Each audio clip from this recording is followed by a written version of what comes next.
នេះគូគមែធ្វើស៊ីខ្លាំងណាស់បងប្អូនចាធ្វើដំណើរទៅលេងតាកែវចាខាងផ្ទះប្អូនប្រុសភក្តីលើកនេះគឺថាមានគ្រប់រសជាតិហ្មងនេះចាគឺថាគូកឲ្យទៅជិះតាមផ្លូវភ្លឺស្រែតែម្ដងឥឡូវនាំគ្នាសប្បាយខលទេរកម្ចាស់ផ្ទះផងអីផងចាឥ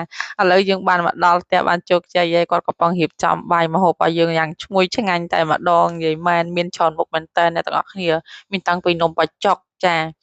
មានតាំងពីចង្រិតលីងមានទាំងមាន់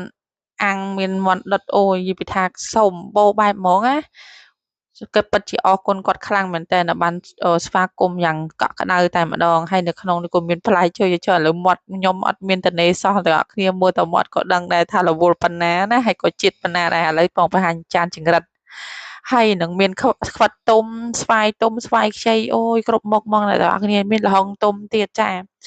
អូយនិយាយថាជាតិដល់ជាតិហ្មងណានេះបង review ទាំងអស់គ្នានិយាយថាអ៊ំស្រីក៏ពីលើកដាក់ចូលមកខ្ញុំនេះគិតតែពីហូបហ្មងឆ្ងាញ់ខ្លាំង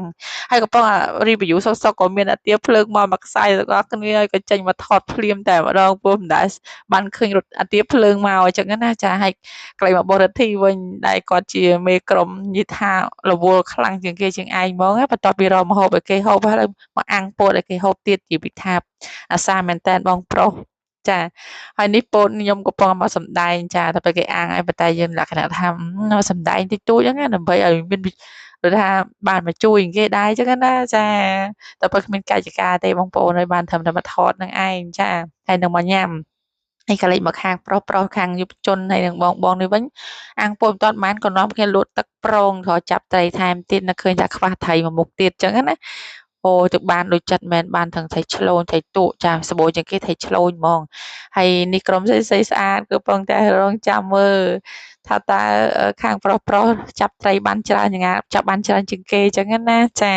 ចាំថតហ្នឹងណាចាហើយនៅក្នុងស្រះនឹងមានតាំងពីងានមានតាំងពីទាចាំវិញហ្នឹងបងប្អូនអើយនេះម្ចាស់ផ្ទះប្រាសាទចាហើយកន្លែងមកដើមស្វាយនិយាយថាផ្លែឡើងប្រក់ដើមទាំងអស់គ្នាអើយចាហើយមើលទាអូយទានៅពេញស្រះហ្មងអ្នកទាំងអស់គ្នាចាហើយមានទាំងកងានទៀតតែប្តីខ្ញុំលើកដៃរាដៃនេះចាហើយបងរាធីមុជទឹកចូលផ្លឹបបានត្រីឆ្លូញមកឡើងមកកាភ្លុះឥឡូវដល់មកដល់វគ្គនេះគឺអូយយើងនាំគ្នាចាងើបពីលេងចាប់ត្រីហើយមកលេងបោះអង្គញ់ព្រោះគៀកថ្ងៃចូលឆ្នាំដែរអញ្ចឹងយើងលេងល្បែងប្រជាប្រិយនិយាយពីថាសប្បាយខ្លាំងមែនតើមកលើកនេះអ្នកទាំងអស់គ្នាឲ្យបានដូចចិត្តហ្មងចាបោះអង្គញ់ខាងស្រីប៉ៅឈ្នះបោះមុនប៉ុន្តែអកុសលអីខាងស្រីបោះចំមកកដាលទៅក៏ចាញ់គេមកជួសជង្គង់ឡើងហើមម្នាក់គឺថាអ្នកខ្លះខៀវជង្គង់បដាហើយចាហើយ